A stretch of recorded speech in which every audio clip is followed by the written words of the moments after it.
Vamos falar sobre as leis de execuções penais, doutor. O que precisa mudar para melhorar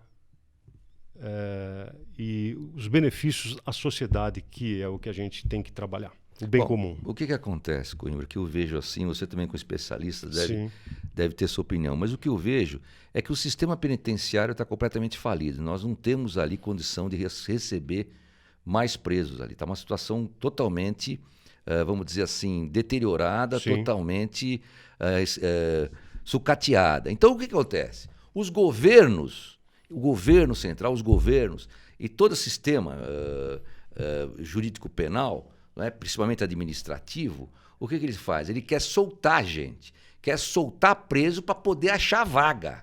Você está entendendo? E também fica inadministrável a situação como está, explodindo a população carcerária. Então o que acontece? Surgem essas leis aí, como a lei de execução penal, que é uma lei para a Suíça, não é uma lei para o Brasil, com aquela coisa de que o cidadão, inclusive, que não tem nenhuma recuperação, ele acaba saindo também pela porta da frente, com essa progressão. Agora fizeram de forma percentual, 40%, 60%, modificaram um pouco com a nova lei anticrime, mas o fato é que aquilo é uma situação que virou um direito, uma garantia do preso, quando deveria ser uma vantagem àquele preso que realmente se mostrasse ou se mostre recuperado efetivamente, integrado na sociedade nas diversas etapas. Aqui o sujeito não se integra, não trabalha nada, ele continua progredindo. É por aí né? mesmo. Então essa lei de execução penal foi feita para a Suíça. Crime hediondo, por exemplo, no começo o crime hediondo não tinha progressão de regime, veio o Supremo determinando a progressão de regime,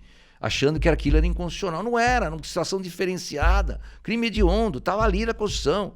Né? Então, o que aconteceu? Aconteceu que, durante um tempo, todos os criminosos condenados por esses crimes passaram a ter a progressão normal, com essa decisão do Supremo, 1/6 na época da pena, né? Cumprimento, e depois veio uma lei, sim, aí especificando 2/5, 3/5, mas agora já mudou para percentual, né? 50%, 40%, 60%. Né? Então, é 40%, 60%. Então, o que acontece? Acontece que nós temos aí uma situação, um sistema jurídico que não está adequado à realidade brasileira, à realidade carcerária e à realidade criminal na brasileira. Não é? O índice de criminalidade aumenta, a insegurança aumentou, hoje é uma falta não se pune mais o preso, uma total absolutismo, né?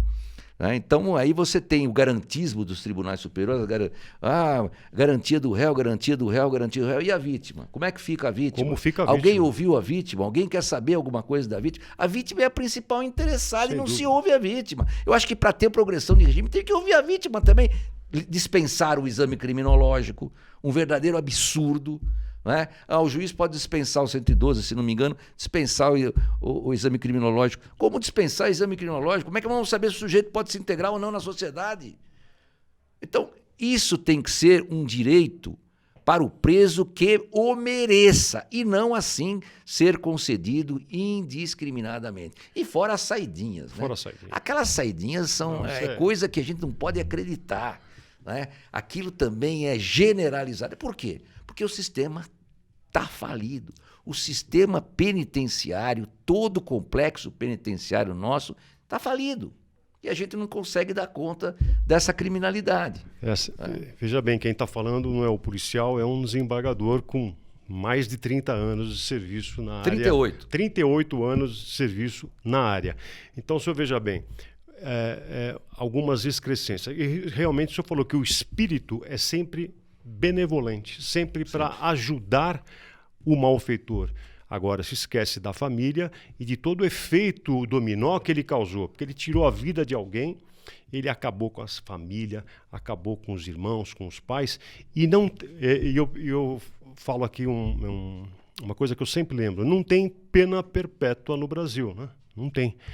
Mas tem a pena perpétua pela trágica lembrança daquele que perdeu um ente querido. Lógico. Esse daí, todos os dias, ele lembra da perda de um ente querido por um malfeitor, para ser educado na minha fala. O senhor veja bem a lei de execuções penais. Nós temos férias de cumprimento de pena. O trabalhador trabalha um ano para ter 30 dias de férias. Ah, férias? Por que férias? São 5 saídas de 7 dias, 5 saidinhas, 5 vezes 7, 35 dias de férias de cumprimento de pena. Isso é absurdo. Onde é que nós vamos parar? Ah, visita íntima, bom comportamento, auxílio reclusão. O criminoso é devedor da sociedade, enquanto ele não paga. E a detração? Sem contar. Então fica numa situação de enxugar o quintal com a torneira aberta ou com a mangueira aberta. Então, precisamos mudar para ontem, porque a sociedade já não aguenta mais. Eu concordo, é absurdo. Depois, hoje você tem aí o desconto de pena por leitura. Por leitura. Quer dizer, o sujeito não vai ficar sem fazer, ter que ficar... A obrigação dele é ter alguma atividade, é fazer alguma coisa. O cidadão aqui fora tem atividade. Quer dizer que leitura agora também já dá desconto de pena? Tem que trabalhar absurdo para pagar a sua pena. E enquanto ele não trabalha, eu chego ao ponto de que se ele não trabalha, ele nem come. Mas isso é coisa para outro debate. E o cidadão aqui fora tem que trabalhar para ganhar um salário miserável, enquanto que lá eles estão aí recebendo muito mais por não fazer nada e ainda tem diversos direitos. Quer dizer, é uma inversão de valores extremamente absurda que nós não podemos com o que nós não podemos nos compactuar. O preso tem que construir para a sociedade. Exatamente. Ele tem que fazer ponte, tem que ir lá quebrar pedra, tem que ir lá construir edifício público. Aí ele vai resgatando a pena dele. Sim. É isso que ele tem que fazer. Tem que produzir para a sociedade. Não é a leiturinha, não é o estudinho. Vale até gibi, né, doutor? Vale até gibi. Tem que construir. Tem que se firmar na sociedade e construir. Tudo que ele tirou, ele vai ter que devolver. Como é que ele devolve? Construindo e fazendo pela sociedade. Até trabalhos sociais, se for o caso, se tiver aptidão e tiver condições.